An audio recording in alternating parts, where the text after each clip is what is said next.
Bismillahirrahmanirrahim. Assalamualaikum warahmatullahi wabarakatuh. Selamat pagi di pekan ke-10 untuk materi kuliah ya, materi kuliah analisis numerik 2. Kita akan mempelajari metode numerik untuk menyelesaikan atau mencari solusi numerik dari persamaan difusi atau persamaan panas. Jadi materi persamaan difusi atau persamaan panas itu harusnya sudah kalian pernah dengar lah setidaknya ya. Di mata kuliah lain mungkin lebih fokus di persamaan diferensial parsial ya. Jadi di sini kalau di persamaan diferensial parsial kita mencari solusi eksaknya, kalau di sini kita mencari solusi numeriknya. Metode numerik yang akan kita gunakan adalah metode beda hingga ya, metode finite difference method.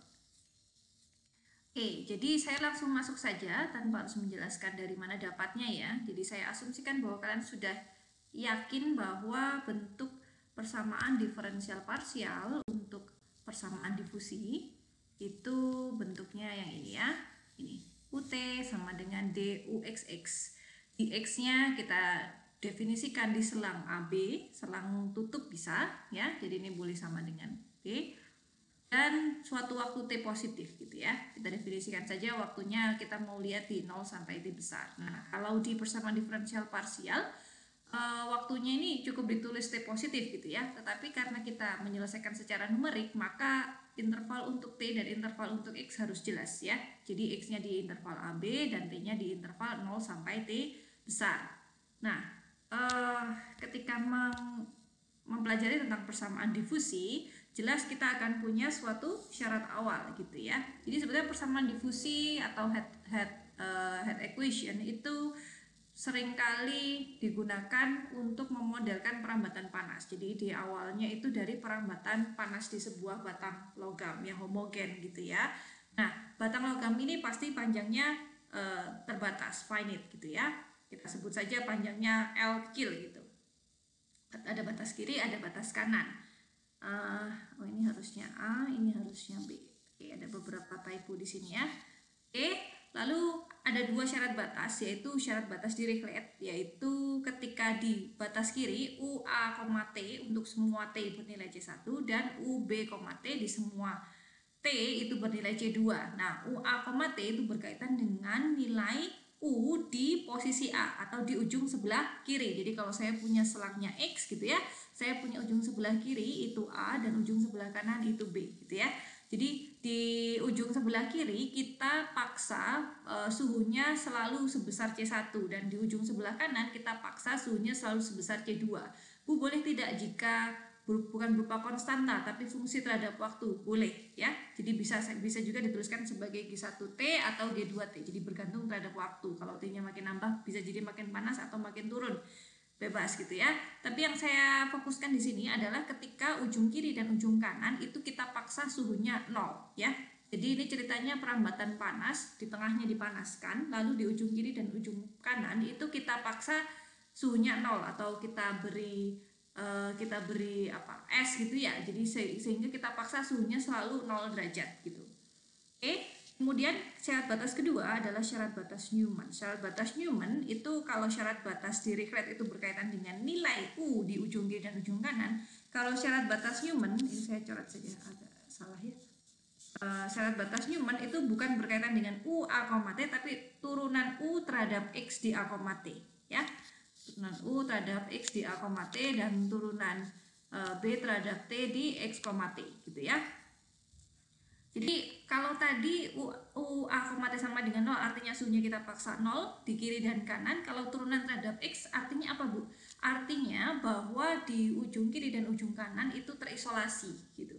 Jadi suhunya tidak kita paksa 0 tapi perubahan suhunya itu kita paksa 0. Artinya tidak ada suhu yang keluar atau diredam gitu ya. Di kanan dan kirinya itu diisolasi gitu, tidak pengaruh oleh suhu sekitarnya. Jadi perubahan suhu di ujung kiri dan ujung kanan itu 0 gitu ya. Oke. Kaitan metode beda hingga yang diimplementasikan pada persamaan difusi ini tentunya kita punya dua variabel ya, X dan T, di mana X-nya itu kita bagi menjadi NX subinterval. Jadi saya punya di sini X1, X2, X3 dan seterusnya gitu ya. sampai xn x plus 1 gitu ya. Nah, di mana lebar selangnya ini sebesar delta x gitu ya.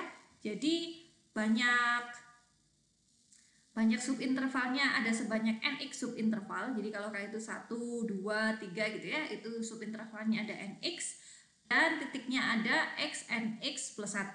Lebih 1 ya titiknya. Dimana nx itu bisa kita hitung dari panjang dari interval x dari b dikurangi a dibagi dengan delta x gitu ya. Kemudian untuk T itu kita bisa definisikan dengan cara yang serupa, tapi sekarang sumbunya bukan sumbu X tapi sumbu T. Artinya di sini deltanya delta T gitu ya. Berarti ada, saya sebut saja NT subinterval dengan sub lebar selang delta T, maka saya punya sebanyak T1 sampai TNT plus 1 titik untuk T ya. Nah, diingat-ingat bahwa dua hal ini akan menjadi hal yang penting untuk kalian tahu gitu ya ketika mengimplementasikan skema beda hingga, karena nanti berkaitan dengan banyak titik, berkaitan dengan ukuran matriks. Ketika tidak cocok seringkali skripnya jadi nggak jalan. Jadi dua hal ini adalah hal yang penting untuk diingat gitu ya, ingat ini. Dan saya nggak akan ulang lagi gitu ya untuk metode-metode yang akan kita pelajari selanjutnya. Oke. Metode yang pertama yang coba kita terapkan adalah metode forward time center space. Forward time center space. Jadi waktunya maju, spasialnya x-nya itu pusat gitu ya. Artinya turunan terhadap u, kita tahu tadi apa persamaan difusinya ut sama dengan d u xx. Artinya turunan pertama terhadap t kita dekati dengan beda maju. Jadi yang maju indeks n-nya ya. Hati-hati. Lalu kalau turunan beda pusat yang maju adalah indeks x-nya ya. Ya, nah kita pakai turunan beda pusat, saya dapat ini ya. Oke, kemudian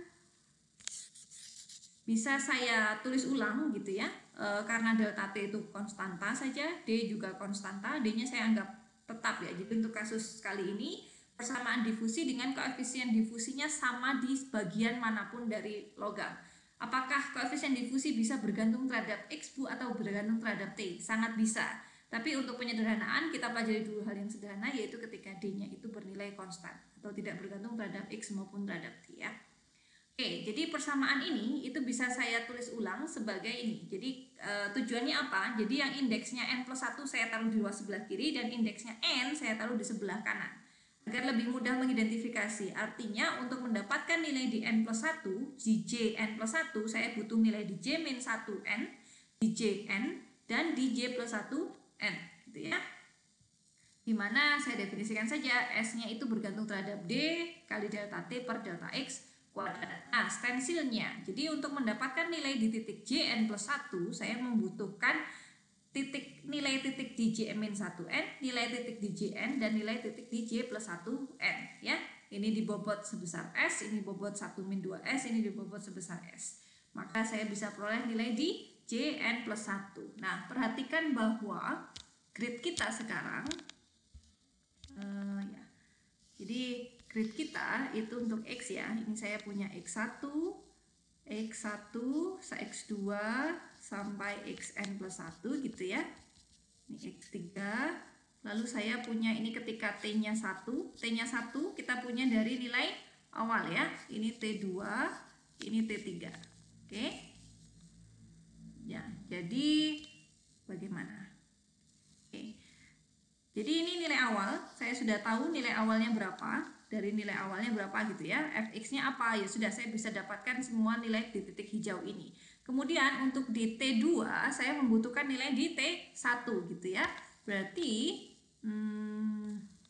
untuk mendapatkan nilai yang di sini, yang di T2, di X2, T2 itu saya butuh nilai yang di sini, nilai di sini, dan di sini gitu ya. 3 nilai di bawahnya.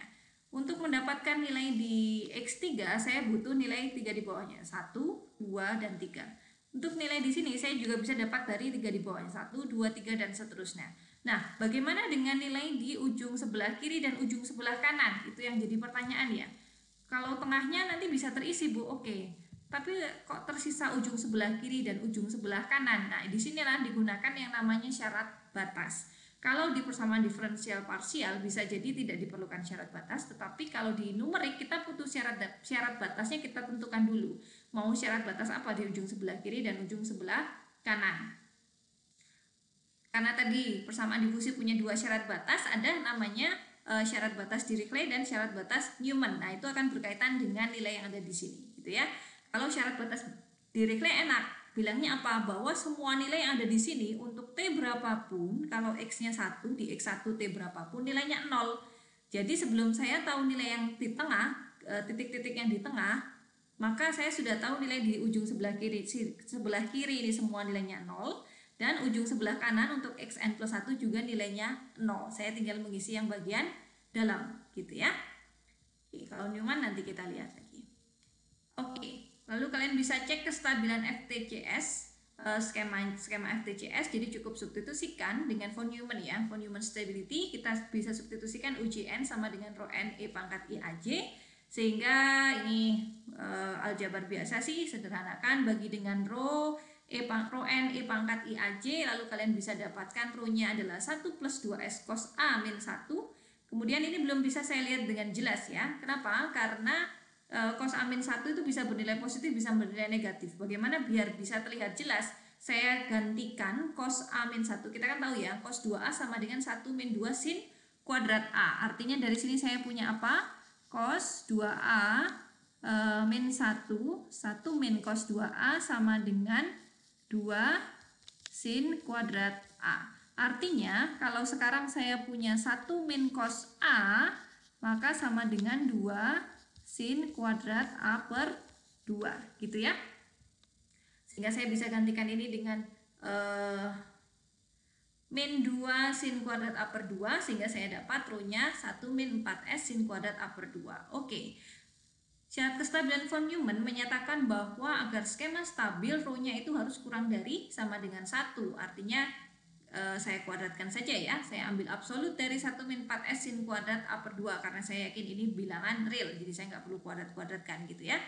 Jadi saya cek kapankah 1 min 4S sin kuadrat A per 2 itu absolutnya kurang dari 1 ketika 1 min 4S sin kuadrat A per 2 berada di antara min 1 dan 1. Nah, di sini satunya bisa kalian jumlahkan ke sebelah kiri, kanan juga kiri dikurang 1, kanan dikurang 1, tengah dikurang 1. Jadi yang tengah tinggal min 4 sin kuadrat A per 2, yang di sini 0, yang di sini min 2. Kalikan dengan negatif kiri dan kanan, saya bisa dapatkan 2 lebih dari, tandanya berubah ya, tandanya arahnya berubah. Kemudian saya bagi dengan 2 semua ruas, yang kiri, tengah, dan kanan, sehingga saya dapat 1 kurang dari 2S sin kuadrat A per 2. Artinya apa? Artinya karena sin kuadrat itu nilainya antara 0 dan 1, artinya selalu positif dan kurang dari 1, maka agar 2S sin kuadrat A per 2 itu positif dan kurang dari 1, haruslah 2S itu kurang dari sama dengan 1. Atau kita peroleh bahwa S-nya harus kurang dari setengah, di mana S tadi sama dengan D delta T per delta X kuadrat. Oke? Jelas ya untuk kestabilannya. Jadi syarat FTCS punya syarat kestabilan ketika S-nya kurang dari sama dengan setengah. Untuk konsistensi kalian cukup jabarkan karena saya butuh 3 titik di bawah ya. Untuk saya butuh JN plus 1 N, J min 1 N, JN plus 1 gitu ya. Saya jabarkan yang ini terhadap T, yang ini terhadap X, yang ini terhadap X di sekitar UJN ya, jadi nilainya plus min gitu ya untuk yang pangkat ganjil. Lalu kalian substitusikan ke persamaan beda, kalian akan dapatkan modified differential equation-nya, sehingga bisa dapat yang ini ya. Lalu ini adalah persamaan difusi yang kita mau, dan ini adalah suku truncation term, di mana suku pertamanya itu bernilai 0 ketika S-nya sama dengan 1/6 ya. Bisa dicek sendirilah ini.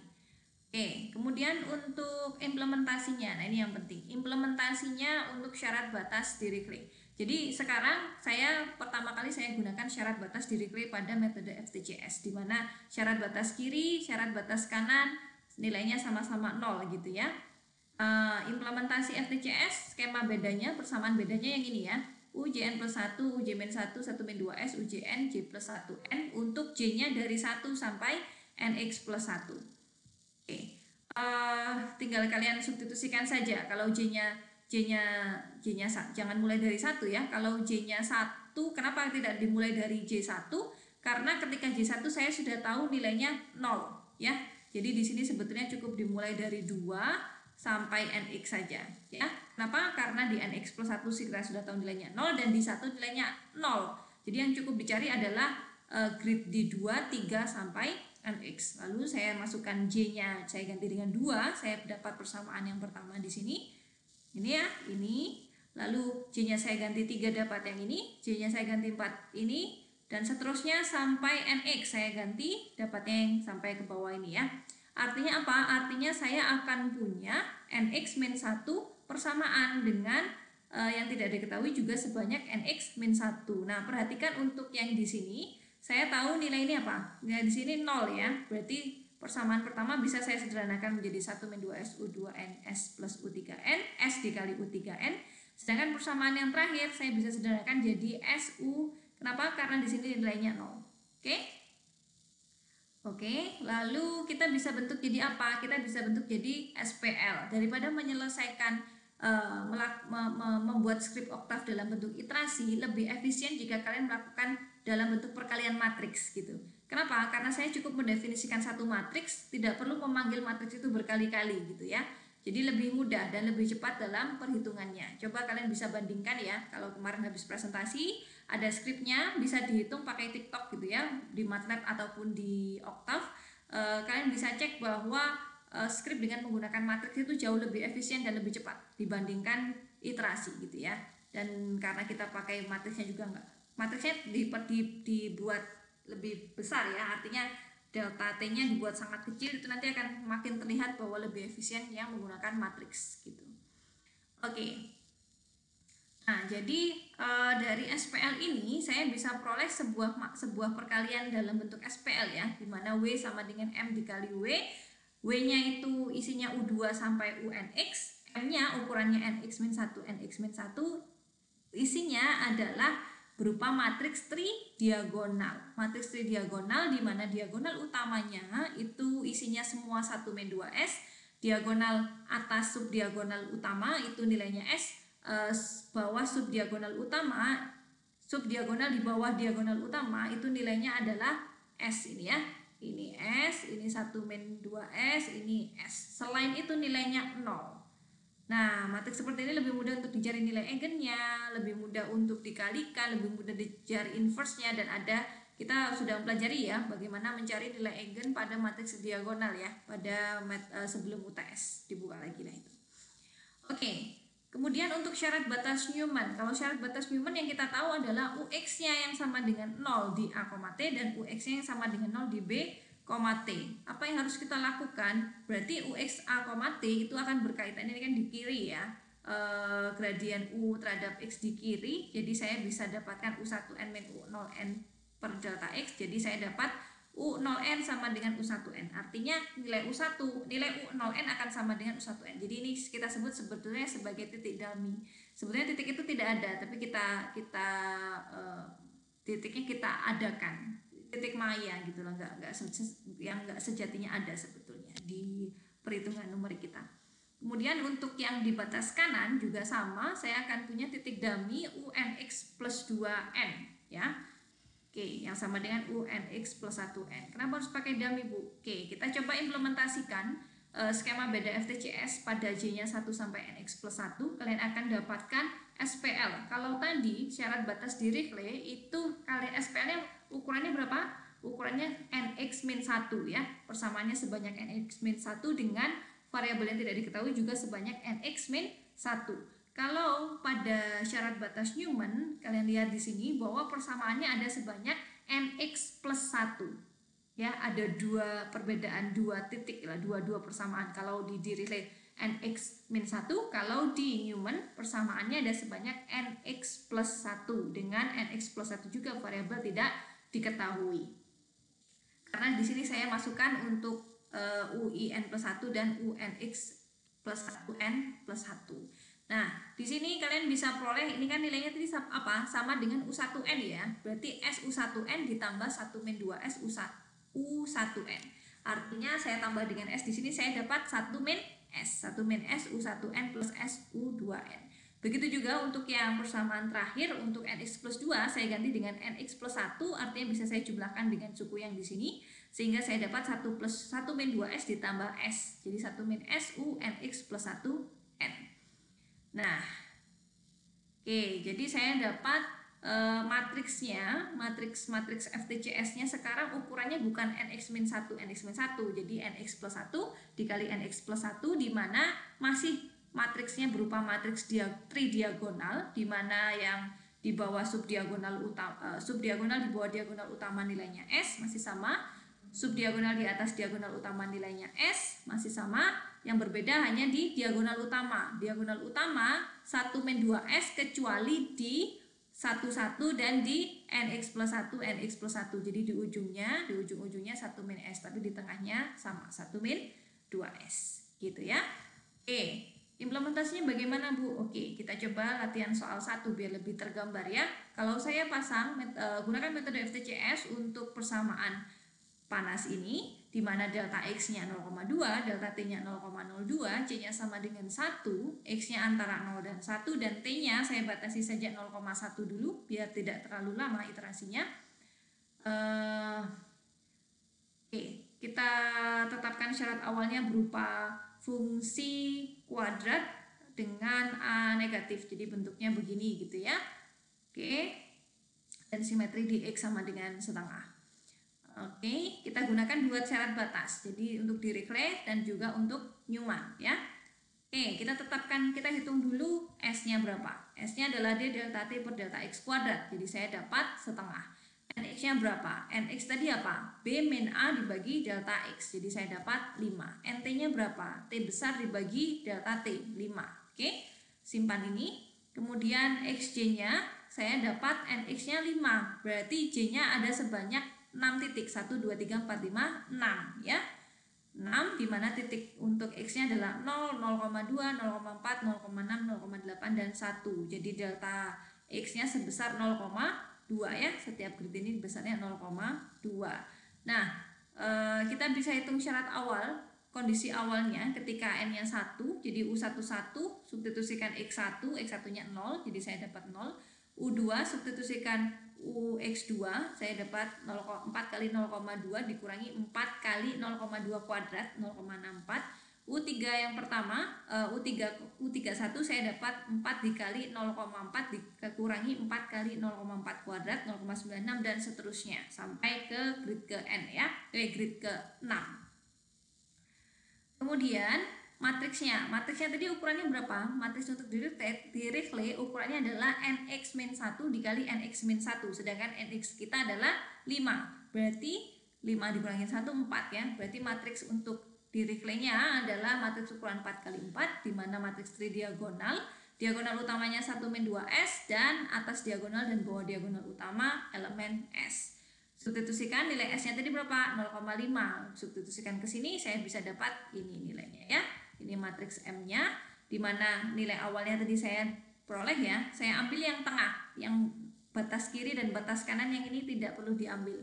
Jadi yang ini tidak perlu diambil karena di semua titik nanti nilainya 0. Kita ambil yang 2 sampai 5 ya. 2 sampai 5.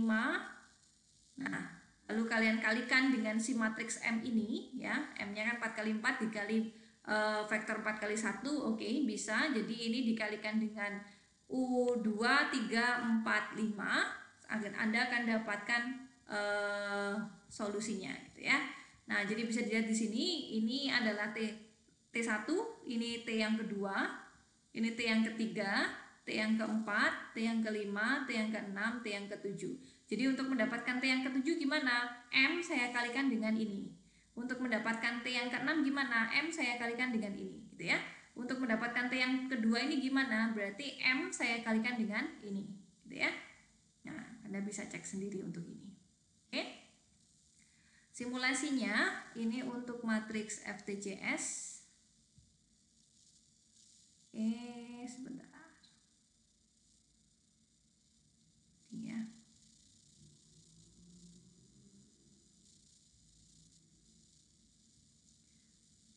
Nah, gitu ya. Jadi dia akan menuju ke 0, menuju ke nilai 0. Ini saya paksa di T-nya 0,1. Kalau kalian perpanjang T-nya, dia akan semakin mendekat ke 0 ya, ke steady state-nya. Oke. Kemudian untuk syarat batas Newman. Nah, syarat batas Newman bedanya matriksnya, jadi kalau matriks Dirichlet itu Nx min 1, jadi 4 kali 4. Kalau syarat batas Newman itu Nx plus 1, artinya 6 ya. Jadi M-nya sekarang matriks 6 kali 6, dimana yang di atas, yang di 1,1 1 min S, dan paling pojok bawahnya 1 min S juga. Tinggal substitusikan nilai S-nya 0,5, kalian dapatkan matriks ini. Kemudian mengalihkan nilai awal semua ini dengan matriksnya. Nah, terlihat bahwa untuk syarat batas Newman itu di sininya itu tidak pasti 0 ya, nggak 0. Kenapa? Karena memang kita tidak membuat itu 0. Kita maunya UX-nya yang 0 ya. UX-nya yang 0. Oke. Oke. Saya perlu running untuk yang Newman ya.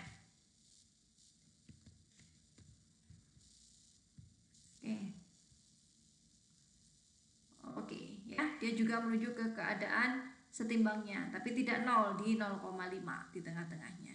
Nah, hati-hati ketika syarat batas. FTCS tadi punya syarat batas apa? S-nya harus kurang dari setengah. Nah, sekarang S kita itu pas di setengah. Kalau saya perkecil lagi T-nya, atau saya perkecil lagi 0, X-nya ya, dx-nya, ini bisa yang terjadi apa? Yang terjadi adalah tidak stabil ya. Jadi solusinya nggak benar gitu. Kenapa? Karena ada yang menuju tak hingga. Jadi suatu solusi dikatakan tidak stabil ketika apa? Ketika solusinya itu infinite gitu. Nah, itu berarti sudah ada yang nggak benar itu di skrip kita. Terus dicari tahu gitu ya. Jadi hati-hati pada penerapan syarat kestabilannya ya. Kalau saya pasang begini, dia masih bisa running. Oke, gitu ya. Kalau saya pasang 1 saja, nah dia sudah tidak stabil. Itu juga berlaku untuk yang syarat batas Dirichlet. Jadi sebetulnya syarat batas Newman maupun Dirichlet punya syarat kestabilan, konsistensinya sama saja, hanya implementasi di oktavnya saja yang berbeda ya. Oke, saya cantumkan juga skrip oktav untuk FTCS dengan boundary condition Dirichlet sebelah kiri, dan ini untuk boundary condition tipe Newman gitu ya. Oke, untuk backward time center space saya lanjutkan di video pembelajaran berikutnya.